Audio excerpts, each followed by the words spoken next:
يصلح لكم أعمالكم ويغفر لكم ذنوبكم ومن يطع الله ورسوله فقد فاز فوزا عظيما فإن خير الحديث كتاب الله وخير الهدي هدي محمد صلى الله عليه وسلم وشر الأمور محدثاتها فإن كل محدثة بدعة وكل بدعة ضلالة وكل ضلالة في النار.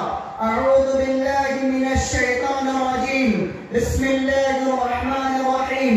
قد أفلح من تزكى وقال النبي صلى الله عليه وسلم من صام رمضان إيمانا واحتسابا غفر له ما تقدم من ذنبه رواه البخاری في کتاب الصيام. حاضرین، آج ہم آپ کے سامنے مختصر وقت میں جو چند نصیحتیں کرنا چاہتے ہیں وہ یہ کہ ہم اپنے ایمان اور اعمال کا محاسبہ کریں اور جس طرح سے ہم نے رمضان میں نیکیوں کو انجام دیا آئندہ بھی دیتے رہیں. حاضرین، ہمارے لیے آج کا دن بہت مبارک دن ہے، مقدس دن ہے، خوشی کا دن ہے، فرحت کا دن ہے، مسرت کا دن ہے، عید کا دن ہے، تہوار کا دن ہے. کس کے لیے؟ اس مسلمان کے لیے جس نے روزہ رکھا. جیسا کہ اللہ کے رسول صلی اللہ علیہ وسلم نے فرمایا من صام رمضان ایمانا واحتسابا غفر له ما تقدم من ذنبه، کہ جس مسلمان نے روزہ رکھا اللہ تعالیٰ نے اس کے گناہوں کو معاف فرما دیا. جس مسلمان کی گناہ کی مغفرت ہو گئی، معافی ہو گئی، اسی کے لیے خوشی ہے. آج خوشی کا دن ہے. خوشی اس مسلمان کے لیے ہے جس نے تراویح پڑھی ہے، کیونکہ اللہ کے رسول صلی اللہ علیہ وسلم نے فرمایا من قام ایمانا واحتسابا غفر له ما تقدم من ذنبه رواه البخاری. جس نے قیام اللیل کیا، تراویح پڑھی، اس کے اللہ تعالیٰ نے سابقہ گناہ کو معاف فرما دیا. جس مسلمان کی گناہ کی معافی ہو گئی، مغفرت ہو گئی، بخشش ہو گئی، یقیناً اس کے لیے خوشی ہے. خوشی اس مسلمان کے لیے ہے جس نے صدقہ و خیرات کیے، ذکر و اذکار کیے، توبہ و استغفار کیے، تسبیح و تحلیل کیے، صدقہ و خیرات کیے، صدقات الفطر ادا کیے. اسی طرح سے غریبوں کی مدد کی، فقیروں کی مدد کی، مسکینوں کی مدد کی، ان کا تعاون کیا، کپڑے تقسیم کیے، راشن تقسیم کیے، ان کے اپنے تہوار میں اپنے خوشی میں شامل کیے. یقیناً نماز پڑھنا، روزہ رکھنا، تراویح پڑھنا، اسی طرح سے صدقہ فطر ادا کرنا، فقیر اور مسکین کی مدد کرنا، خیرات کرنا، ایک دوسرے کی تعاون کرنا اور بری باتوں سے بچنا، یہ سب نیک اعمال ہیں. ان نیک اعمال کے بدلے میں اللہ تبارک و تعالیٰ نے ہم مسلمانوں سے نیک اعمال کے انجام دینے کے بعد میں مغفرت کا وعدہ کیا ہے، جنت کا وعدہ کیا ہے، بخشش کا وعدہ کیا ہے، اور جہنم سے آزادی کا وعدہ کیا ہے، عذاب قبر سے آزادی کا وعدہ کیا ہے. یقیناً خوشی ہے اس مسلمان کے لیے جو جہنم سے نجات پا جائے، جو عذاب قبر سے نجات پا جائے، جس کے لیے جنت ہم واجب ہو جائے، جو مغفرت کے مستحق ہو جائے. یقیناً اس کے لیے خوشی ہے. ہم نے یہ سب نیک اعمال انجام دیے ہیں، اللہ کا وعدہ ہے، رسول کا وعدہ ہے، ہماری مغفرت ہوگی، ہمیں جنت ملے گا. اللہ اور اس کے رسول کا وعدہ ہے جو کبھی جھوٹا نہیں ہو سکتا ہے.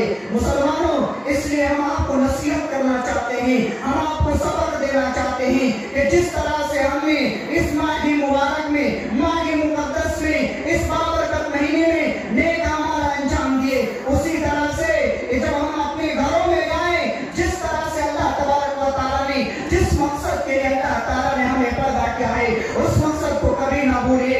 اللہ تعالیٰ نے ہمیں اپنی عبادت کے لیے پیدا کیا ہے. فرمایا وَمَا خَلَقْتُ الْجِنَّ وَالْإِنسَ إِلَّا لِيَعْبُدُونَ. لوگوں، انسانوں، جنوں، سنو، ہم نے تم کو صرف اپنی عبادت کے لیے پیدا کیا ہے. اللہ نے ہمیں صرف ایک مہینے کی عبادت کے لیے نہیں پیدا کیا ہے، بلکہ اللہ تعالیٰ نے ہمیں 7 دن کی عبادت کے لیے پیدا کیا ہے. کیوں؟ اللہ نے قرآن میں فرمایا وَاعْبُدْ رَبَّكَ حَتَّىٰ يَأْتِيَكَ الْيَقِينُ. لوگوں، مسلمانوں، مومنوں، عبادت کرو، اس وقت تک عبادت کرو جب تک کہ تمہارے پاس تمہاری موت نہ آ جائے. صرف ہمیں عبادت رمضان میں کر لیے، نماز پڑھ لیے، تراویح پڑھ لیے، صدقہ و خیرات کر لیے، خوب تقسیم کیے، خوب مدد کی. اس کے بعد اس مصلی سے، اس عیدگاہ سے گئے، مسجد قاضی چھوڑ دیے، مسجدوں کو ویران چھوڑ دیے، نماز چھوڑ دیے. مسلمانوں ایسا نہ کرنا. اگر تم نے ایسا کیا تو پھر مومن نہیں ہو. کیوں؟ اللہ کے رسول صلی اللہ علیہ وسلم نے فرمایا، سنن ترمذی کی روایت ہے، اذا رأيتم الرجل يتعاهد الى المسجد فاشهدوا له بالایمان به. جب تم کسی مسلمان کو، جب تم کسی نوجوان کو، جب کسی مومن کو مسجد کی طرف آتا ہوا دیکھو، مسجد کی طرف جاتا ہوا دیکھو، مسجد کو آباد کرتا ہوا دیکھو، تو اس کے مومن ہونے کی گواہی دو. پتا چلا جو مسجد کو نہیں چھوڑتا ہے، مسجد کو آباد کرتا ہے، عبادتیں کرتا ہے، دعائیں کرتا ہے، سجدائیں کرتا ہے، رکوعیں کرتا ہے، نوافل کا اہتمام کرتا ہے، اسی طرح سے فرائض اور واجبات کا اہتمام کرتا ہے، حقیقی متقی ہوگی گے، حقیقی مومن ہوگی گے، حقیقی پرہیزگار ہوگی گے.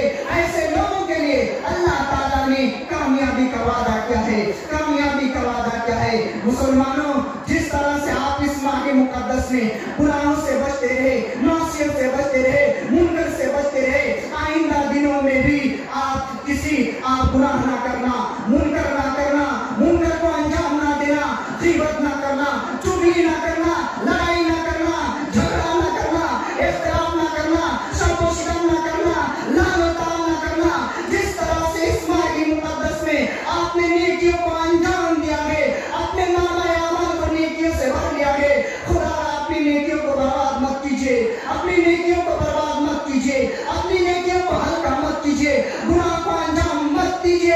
اس لیے کہ گناہ کا انجام بہت برا ہے، اس لیے کہ گناہ کا انجام بہت برا ہے. خاص کر آفت اللسان سے بچیے، جاسوسی سے بچیے، چغلی سے بچیے، غیبت سے بچیے.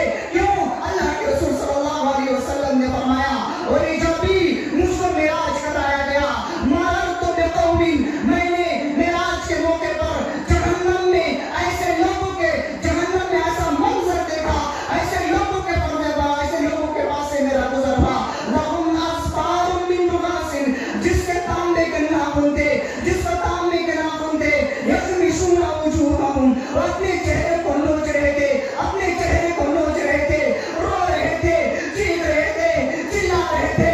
اللہ کے رسول صلی اللہ علیہ وسلم نے فرمایا، من ہؤلاء یا جبریل، اے جبریل بتاؤ یہ کون لوگ ہیں جس پر اللہ تبارک و تعالیٰ اس کو ایسی سزائیں دیتا ہے. یہ اپنے چہرے کو نوچ نوچ کے کہا رہے ہیں، اپنے چہرے کی گوشت کو نوچ نوچ کے کہا رہے ہیں، لہو ٹپک رہی ہے. یہ کون لوگ ہیں؟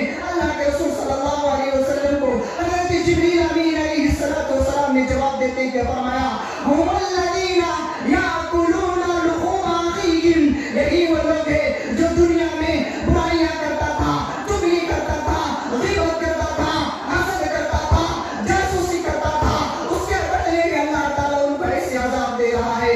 اللہ تبارک و تعالیٰ نے اپنی زبان کو ان تمام گناہوں سے بچنے کے لیے ہمیں حکم دیا، وَلَا يَغْتَبْ بَعْضُكُمْ بَعْضًا، کہ تم میں سے کوئی کسی کا غیبت نہ کرے، کسی کے پیچھے نہ پڑے، کوئی کسی کا غیبت نہ کرے، چغلی نہ کرے، برائی نہ کرے. اَيَحِبُّ أَحَدُكُمْ أَن يَأْكُلَ لَحْمَ أَخِيهِ، کیا تم میں سے کوئی پسند کرے گا، تم میں سے کوئی پسند کرے گا کہ اپنے مرے ہوئے مردے کا سڑا ہوا گوشت کھائے؟ یقیناً آپ پسند نہیں کرو گے، یقیناً آپ پسند نہیں کریں گے. آپ کا بھائی بستر میں مرا پڑا ہو، اسی باڈی سڑ گئی ہو، کیا آپ کو کبھی گوارا ہے کہ آپ اپنے مرے ہوئے بھائی کا گوشت کھائے؟ عذاب جہنم بہت دردناک ہے، عذاب قبر بہت دردناک ہے. میرے مسلمان بھائیوں، جس طرح سے آپ نے نیکی کو انجام دیا، خیرات کو انجام دیا، حسنات کو انجام دیا، آپ اللہ کو نہ بھولیے، رسول کو نہ بھولیے. اس لیے کہ عید، حقیقی عید اسی کی ہے جو نیکیوں کو انجام دیتا ہے، اور نیکیوں کو انجام دیتا ہے، اعمال صالحہ کو انجام دیتا ہے، اور اس پر مداومت اختیار کرتا ہے، ہمیشہ اختیار کرتا ہے. اللہ تعالیٰ کے نزدیک سب سے پسندیدہ دین یہ ہے، سب سے پسندیدہ عبادت ہے کہ انسان اس پر مداومت اختیار کرے، استقامت اختیار کرے، اس سے نہ ڈٹے. کوئی بھی تکلیف ہو، کوئی بھی مصیبت ہو، کوئی بھی عذر ہو، وہ نماز نہ چھوڑے، مسجد کو نہ بھولے، برائی کو نہ انجام دے. لہٰذا ہم آپ کو نصیحت کرنا چاہتے ہیں کہ حرام خوری مت کیجیے, سود خوری مت کیجیے, رشوت خوری مت کیجیے. اپنی زبان سے, اپنے ہاتھ سے کسی کو تکلیف مت پہنچائیے, کسی کو تکلیف مت پہنچائیے, کسی کو تکلیف مت پہنچائیے. کیوں؟ حقیقی مومن, حقیقی مسلمان وہی ہے کہ جس کی زبان سے, جس کے ہاتھ سے اس کا دوسرا مسلمان بھی محفوظ ہو. المسلم اخو المسلم, مسلمان ایک دوسرے مسلمان کے بھائی ہیں, مسلمان ایک دوسرے کے مسلمان کے بھائی ہیں. اسی لیے اللہ تعالیٰ کے رسول صلی اللہ علیہ وسلم نے فرمایا وَلَا تَحَاسَدُوا, ایک دوسرے سے حسد نہ کرو, وَلَا تَبَاغَضُوا, ایک دوسرے سے بغض نہ رکھو, ایک دوسرے سے نفرت نہ رکھو, ایک دوسرے سے منقی نہ رکھو, ایک دوسرے سے دشمنی نہ رکھو, بلکہ کونوا عباد اللہ اخوانا, سب پر متحد ہو کر, متفق ہو کر کے اللہ ایک بھائی بھائی ہو جاؤ. ہماری دین ایک, شریعت ایک, اسلام ایک, رسول ایک, قرآن ایک, تو پھر ہم وہی قرآن, وہی شریعت, وہی قانون, وہی لوگ, وہی رسول ہم رمضان میں اس کو لاگو کرتے ہیں, دوسرے مہینے میں کیوں ہو جاتے ہیں؟ ہمارا اللہ ایک ہے, اسی نے ہم کو پیدا کیا, ہمارا خالق ہے, ہمارا رازق ہے, ہمارا مالک ہے, ہمارا داتا ہے, ہمارا شافی ہے. لہذا مسلمانوں اسی اللہ کی طرف رجوع کرو. جس طرح سے رمضان کے مہینے میں عبادت کرتے رہے, اسی طرح سے اللہ کے دروازہ, اللہ تعالیٰ کا دروازہ, رحمت کا دروازہ, مغفرت کا دروازہ, بخشش کا دروازہ ہمیشہ کے کھلا ہے. اللہ تعالیٰ کا دروازہ بند نہیں ہے. لا تقنطوا من رحمت اللہ, اللہ سے دعائیں کرو, پورا بخشش طلب کرتے رہو. آپ نے جو نیکیاں انجام دیے اس کی قبولیت کے لیے دعائیں کرتے رہو, اس کی قبولیت کے لیے دعائیں کرتے رہو. اب آخر میں اللہ تعالیٰ سے دعا کرتے ہیں کہ اللہ تبارک و تعالیٰ ہمارے صیام یعنی روزہ کو قبول فرمائے. آمین بولیے. اللہ تعالیٰ ہمارے روزہ کو قبول فرمائے, اللہ تعالیٰ ہماری تراویح کو قبول فرمائے, اللہ تعالیٰ ہمارے صدقات و خیرات کو قبول فرمائے, اللہ تعالیٰ ہمارے صدقۃ الفطر کو قبول فرمائے, اللہ تعالیٰ ہمارے نوافل کو قبول فرمائے, اللہ تعالیٰ ہماری شب قدر کو قبول فرمائے, اللہ تعالیٰ ہمیں برائی سے بچائے, اللہ تعالیٰ ہمیں مسجدوں کو مزید آباد رکھنے کی توفیق دے, اللہ تعالیٰ ہمیں جس طرح سے رمضان میں روزہ کا نماز پڑھا اسی طرح سے سال کے 12 مہینے میں اللہ تعالیٰ ہم سب کو نماز پڑھنے کی توفیق عطا فرمائے.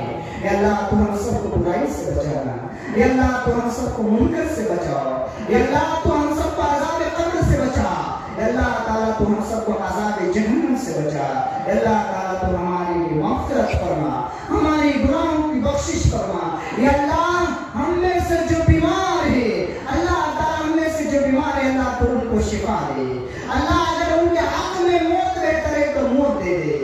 اللہ ہمارے گاؤں میں ایک اسلم نام کا نوجوان اللہ بہت ہی لاغر اور کمزور اور بیمار مصیبت کی حالت میں جو مدت سے سانس کر کے, اللہ تعالیٰ اس کے لیے آسانی فرما, اللہ اس کے لیے آسانی فرما. یا اللہ اگر اس کے حق میں موت بہتر ہے تو موت دے دے, یا اللہ اس کے حق میں اگر شفا بہتر ہے تو اللہ تعالیٰ اس کو شفا دے دے. اللہ جس تکلیف میں مبتلا ہے اس تکلیف سے نجات دے دے. یا اللہ تو ہم سب کی دعاؤں کو قبول فرما. آمین. وآخر دعوانا ان الحمدللہ رب العالمین. دو بات کا اعلان, دو اعلان سماعت فرمائیں. آئندہ 27 اپریل کو